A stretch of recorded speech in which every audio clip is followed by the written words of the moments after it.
selama dan sesudah masa kerja.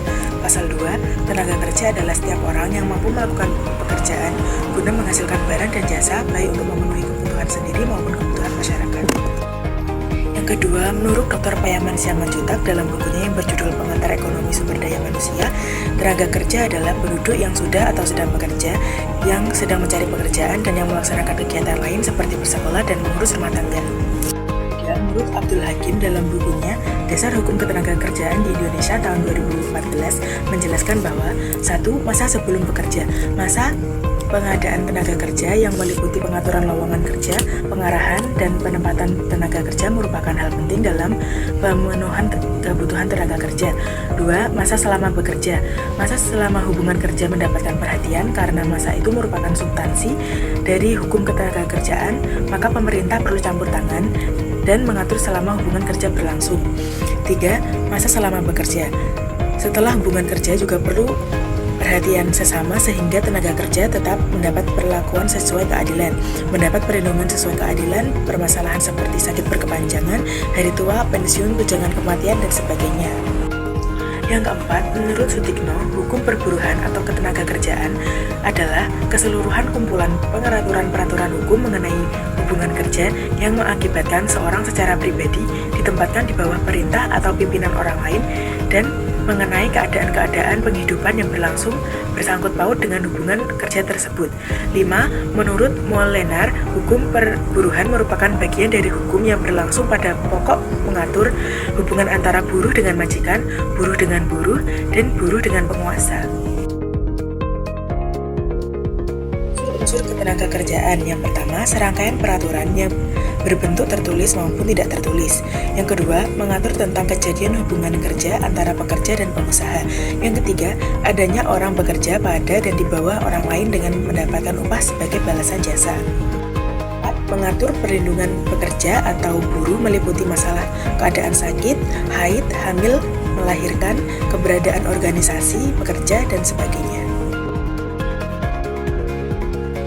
Pengertian kebijakan ketenagakerjaan. Kebijakan ketenagakerjaan merupakan serangkaian aturan, keputusan, dan program yang dirancang oleh pemerintah bersama berbagai pihak untuk mengatur dan mengelola masalah ketenagakerjaan di suatu negara. Kebijakan ini mencakup segala upaya dalam menciptakan, mengatur, melindungi, serta mengembangkan sumber daya manusia sebagai tenaga kerja agar mampu berperan optimal dalam kegiatan ekonomi. Dengan kata lain, kebijakan ketenagakerjaan adalah instrumen pemerintah untuk menyeimbangkan kepentingan antara pekerja, pengusaha, dan pemerintah sendiri dalam rangka mencapai kesejahteraan sosial, keadilan, dan stabilitas ekonomi. Di Indonesia, kebijakan ketenagakerjaan berlandaskan pada Undang-Undang Nomor 13 Tahun 2003 tentang ketenagakerjaan yang mengatur secara menyeluruh hak, kewajiban, dan perlindungan bagi tenaga kerja. Tujuan kebijakan ketenagakerjaan sendiri yaitu meliputi 1. Meningkatkan kesempatan kerja, menciptakan lapangan kerja baru agar setiap kerja memiliki peluang memperoleh pekerjaan yang layak. Yang kedua, menjamin perlindungan bagi tenaga kerja, yaitu meliputi perlindungan upah, keselamatan kerja, kesehatan kerja, dan jaminan sosial. Yang ketiga, meningkatkan kualitas dan daya saing tenaga kerja, yaitu melalui pendidikan dan pelatihan yang relevan dengan kebutuhan pasar kerja.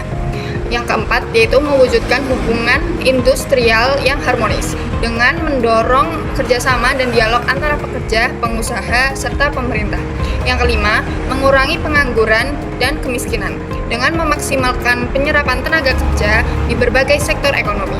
Yang keenam, yaitu menjamin keadilan dan kesejahteraan sosial agar setiap pekerja dapat hidup layak sesuai dengan harkat dan martabat manusia.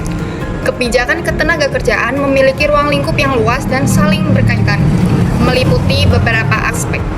Yang pertama, kesempatan dan penempatan kerja. Pemerintah berperan dalam memperluas kesempatan kerja melalui pembangunan sektor produktif, investasi, dan kewirausahaan. Selain itu, kebijakan penempatan tenaga kerja, baik di dalam negeri maupun luar negeri, diatur agar sesuai dengan keahlian dan perlindungan hukum yang jelas. Yang kedua, pendidikan dan pelatihan tenaga kerja atau vokasi. Untuk menghadapi perubahan pasar kerja, tenaga kerja perlu dibekali keterampilan yang relevan. Pemerintah membangun balai latihan kerja seperti atau BLK dan mendorong sertifikasi kompetensi agar tenaga kerja di Indonesia mampu bersaing di tingkat nasional maupun global. Yang ketiga, perlindungan tenaga kerja. Aspek ini mencakup keselamatan dan kesehatan kerja atau K3, perlindungan upah, waktu kerja, cuti, hingga jaminan sosial seperti BPJS ketenagakerjaan. Perlindungan juga diberikan kepada pekerja perempuan, anak, dan pekerja migran. Yang keempat, hubungan industrial. Hubungan industrial diatur untuk menciptakan kerjasama yang adil di antara pekerja dan pengusaha. Pemerintah bertindak sebagai penengah melalui mekanisme berpartit, tripartit, dan mediasi agar sengketa hubungan kerja dapat diselesaikan secara damai. Yang kelima yaitu pengawasan dan penegakan hukum ketenagakerjaan. Pemerintah memiliki tugas melakukan pengawasan agar peraturan ketenagakerjaan dilaksanakan dengan baik oleh perusahaan. Hal ini untuk mencegah pelanggaran seperti upah di bawah standar, pemutusan hubungan kerja atau PHK sepihak, atau eksploitasi tenaga kerja. Yang selanjutnya yaitu bentuk dan contoh kebijakan ketenagakerjaan di Indonesia, yaitu 1 Undang-Undang Nomor 13 Tahun 2003 tentang Ketenagakerjaan menjadi dasar utama dalam mengatur segala hal terkait tenaga kerja, mulai dari perekrutan, hak dan kewajiban pekerja hingga hubungan industrial. Yang kedua, program peningkatan kompetensi tenaga kerja atau BLK dan sertifikasi.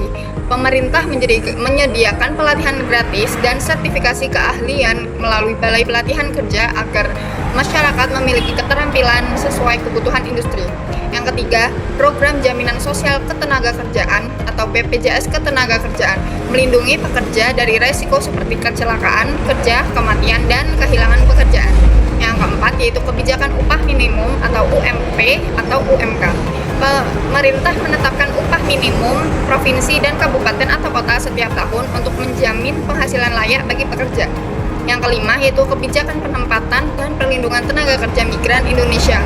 Undang-Undang Nomor 18 Tahun 2017 menjamin perlindungan hukum, sosial, dan ekonomi bagi pekerja migran di luar negeri. Yang keenam yaitu program Kartu Pekerja sebagai kebijakan modern untuk meningkatkan keterampilan dan daya saing pekerja muda serta membantu mereka yang terdampak dari pengangguran. Kesimpulannya, kebijakan ketenagakerjaan memegang peranan penting dalam pembangunan nasional. Kebijakan ini tidak hanya berfungsi untuk mengatur tenaga kerja, tapi juga untuk melindungi hak pekerja, meningkatkan kesejahteraan, serta mendorong produktivitas ekonomi. Dengan kebijakan yang efektif, diharapkan tenaga kerja Indonesia mampu menjadi sumber daya manusia yang berkualitas, berdaya saing, dan mampu beradaptasi dengan perkembangan zaman. Pemerintah, dunia usaha, dan masyarakat harus terus bekerja sama dalam menciptakan sistem ketenagakerjaan yang adil, inklusif, dan berkelanjutan. C. Masa sebelum bekerja atau pre-employment. 1. Lowongan dan kesempatan kerja. Kesempatan kerja adalah peluang atau banyaknya lapangan pekerjaan yang tersedia. Lowongan kerja adalah posisi kerja yang tersedia bagi pencari kerja. Pemerintah perlu menciptakan iklim investasi yang aman agar kesempatan kerja meningkat. 2. Pencari kerja dan pengangguran. Pencari kerja adalah mereka yang belum bekerja atau ingin bekerja. Sedangkan menurut Sukirno, pengangguran adalah tenaga kerja yang aktif mencari pekerjaan tetapi belum mendapatkannya. Syarat melamar kerja. Syarat melamar kerja meliputi pendidikan, pengalaman, keahlian, surat lamaran, CV, foto, ijazah, dan transkrip nilai. Pengarahan tenaga kerja. Menurut Permenaker Nomor 4 Tahun 1970, pengarahan tenaga kerja adalah usaha agar orang membuat perjanjian kerja yang dikerjakan baik di dalam dan luar negeri. Sasaran penempatan kerja adalah untuk mendapatkan tenaga kerja pada jabatan yang sesuai dengan keahlian. 5. Penempatan tenaga kerja, yaitu suatu proses untuk mendapatkan pekerjaan sesuai bakat dan minat kemampuan dengan memperhatikan harkat dan hak asasi manusia. Penempatan tenaga kerja dilaksanakan berdasarkan asas terbuka, bebas, objektif, dan adil tanpa diskriminasi. Antar kerja atau sistem penempatan tenaga kerja AKL, penempatan kerja antar kabupaten atau kota dalam satu provinsi. AKAD, penempatan kerja antar provinsi dalam negeri. AKAN, penempatan kerja antar negara atau tenaga kerja luar negeri. Masa selama bekerja atau during employment. Masa selama bekerja atau during employment terbagi menjadi beberapa macam, antara lain 1. Hubungan kerja. Hubungan kerja menurut Hartono Widodo dan Judiantoro adalah kegiatan-kegiatan pengarahan tenaga atau jasa seseorang secara teratur demi kepentingan orang lain yang memerintahnya sesuai dengan perjanjian kerja yang telah disepakati. Nomor 2. Hubungan industrial. Hubungan industrial adalah suatu sistem hubungan yang terbentuk antara pelaku proses produksi barang dan jasa yang terdiri dari unsur pengusaha, pekerja atau buruh, dan pemerintah yang didasarkan pada nilai-nilai Pancasila dan Undang-Undang Dasar Negara Republik Indonesia tahun 1945 dan Undang-Undang Nomor 13 tahun 2003 tentang Ketenagakerjaan. Adapun sarana dari hubungan industrial adalah 1. Serikat pekerja atau serikat buruh, 2. Organisasi pengusaha, 3. Lembaga kerja sama bipartit, 4. Lembaga kerja sama tripartit, 5. Peraturan perusahaan, 6. Perjanjian kerja bersama, 7. Peraturan perundang-undangan ketenagakerjaan, dan nomor 8. Lembaga penyelesaian perselisihan hubungan industrial. Nomor 3. Perselisihan hubungan industrial. Dalam Undang-Undang Nomor 2 Tahun 2004 tentang penyelesaian hubungan industrial dalam ketentuan pasal 3 ayat 1 ditentukan bahwa perselisihan hubungan industrial wajib diupayakan penyelesaiannya terlebih dahulu melalui bipartit secara musyawarah untuk mufakat. Penyelesaian perselisihan yang terbaik adalah penyelesaian oleh para pihak yang berselisih sehingga dapat diperoleh hasil yang menguntungkan kedua belah pihak. Adapun jenis-jenis perselisihan hubungan industrial meliputi 1. Perselisihan hak, 2. Perselisihan kepentingan, 3. Perselisihan pemutusan hubungan kerja, dan keempat, perselisihan antar serikat pekerja atau serikat buruh hanya dalam satu perusahaan. Nomor 4. Penyelesaian perselisihan hubungan industrial. Perselesaian hubungan industrial adalah perbedaan pendapat yang mengakibatkan pertentangan antara pengusaha atau gabungan pengusaha dengan pekerja atau buruh atau serikat buruh karena adanya perselisihan mengenai hak, perselisihan kepentingan, perselisihan pemutusan hubungan kerja, dan perselisihan antar serikat pekerja atau buruh dalam suatu perusahaan. Sedangkan penyelesaian perselisihan hubungan industrial merupakan upaya penyelesaian perselisihan perbedaan pendapat yang mengakibatkan pertentangan antara pengusaha atau gabungan pengusaha dengan pekerja atau buruh atau serikat pekerja. Adanya perselisihan mengenai hak, perselisihan kepentingan, perselisihan pemutusan hubungan kerja, dan perselisihan antar serikat atau buruh dalam satu perusahaan melalui penyelesaian di luar pengadilan yaitu bipartit, mediasi, konsiliasi atau arbitrase, dan apabila tidak selesai dapat diselesaikan melalui pengadilan hubungan industrial. Masa sesudah bekerja post-employment. Menurut Abdul Hakim, masa setelah bekerja adalah periode di mana tenaga kerja harus tetap memperoleh perlindungan sesuai prinsip keadilan, terutama dalam hal pemutusan hubungan kerja PHK, sakit berkepanjangan, hari tua dan pensiun, kematian tenaga kerja, tunjangan, dan hak-hak lain yang belum terpenuhi. Pemerintah wajib memastikan agar hak-hak tersebut terlindungi melalui kebijakan ketenagakerjaan dari sistem jaminan sosial.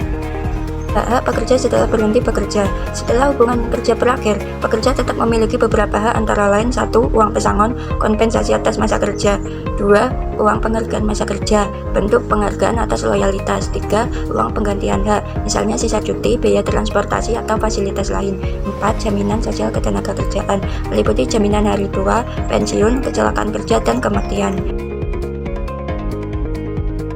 F. Perlindungan tenaga kerja. Perlindungan kerja mencangkup 1. Perlindungan ekonomi, meliputi perlindungan upah minimum, jaminan sosial, tunjangan, dan pesangon. 2. Perlindungan sosial, hak atas cuti, kebebasan berserikat, dan tidak adanya diskriminasi di tempat kerja.